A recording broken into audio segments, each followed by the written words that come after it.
এই সহজঘাটে এই জন্মদিনটা আমরা পালন করতে পেরে সত্যি আমরা খুব গর্বিত।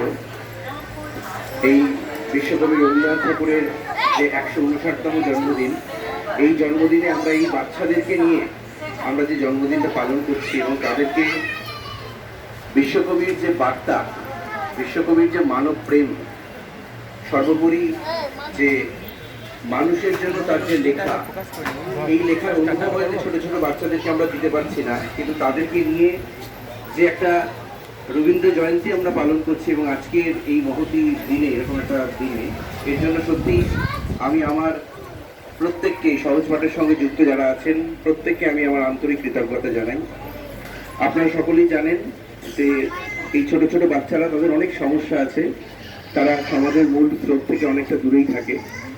তাই আমরা সবাই মিলে একটা সম্মিলিত প্রয়াসে আমরা তাদেরকে একত্রিত করে নিয়েছি। আমাদের মধ্যে অনেকেই এই সমস্ত ছোট ছোট বাচ্চাদেরকে আমরা নিজেদের বাচ্চাদের মতোই দেখি। তারা বিভিন্ন রকম নেশাগ্রস্ত অনেকেই ছিল, আমরা আস্তে আস্তে বলে বলে তাদেরকে সেই সমস্ত নেশাগুলো কাটাতে পেরেছি। তাদের পড়াশোনার জিনিসপত্র সামগ্রী আমরা দিতে পেরেছি। সহজ পাঠের উত্তরোত্তর শ্রীবৃদ্ধি আমি কামনা করি।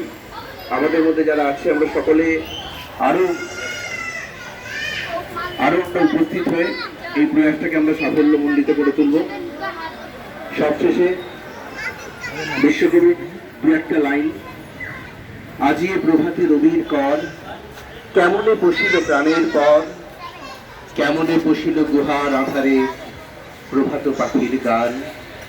না জানি কেন রে এতদিন পরে জাগিয়া উঠিল প্রাণ, জাগিয়া উঠেছে প্রাণ, ওরে উঠানি উঠেছে বাড়ি, ওরে প্রাণেরও বাসনা প্রাণেরও আবেগ রুধিয়া রাখিতে নারী।